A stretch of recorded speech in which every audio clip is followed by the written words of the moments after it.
Well, good afternoon from Cottage Farmstead.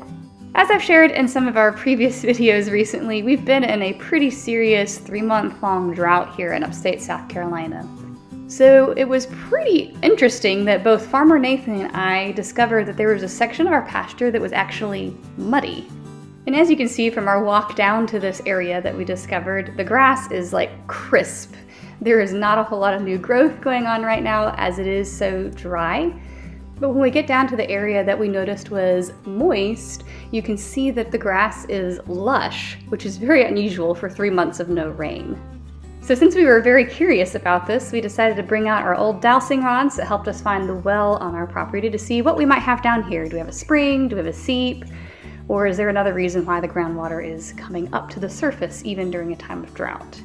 I sadly forgot to hit the record button when we were handling the dirt down where we were looking at the seep, but that clay was loose and you could pick it up and squish it and you could tell that there was moisture in it. And then just about a couple yards down below that, the ground was so solid that you could barely get a pinchful of the dirt up.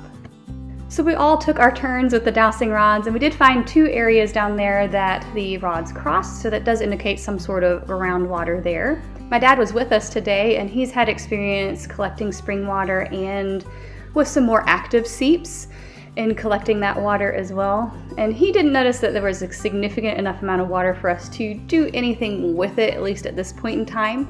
It might be an area where we could maybe put a pond in the future, but we weren't seeing evidence of enough water for us to start trying to collect it, say, for cattle drinking water. And as you can see in these clips, the grass is definitely a whole lot greener in this area, even though it's not something that we can necessarily use right away. It is nice to know that there is a section of our field that our cattle can graze on even when we do not have enough rainfall for the rest of the pasture to be at its prime. Well, there is definitely some sogginess to the ground here. So if it is a water seep or something like that, probably not enough to catch or substantial enough for a pond, but it is intriguing nonetheless, considering the drought, how wet this land continues to be right down here. So we'll continue to investigate and maybe do some trials just to see what all it might turn up.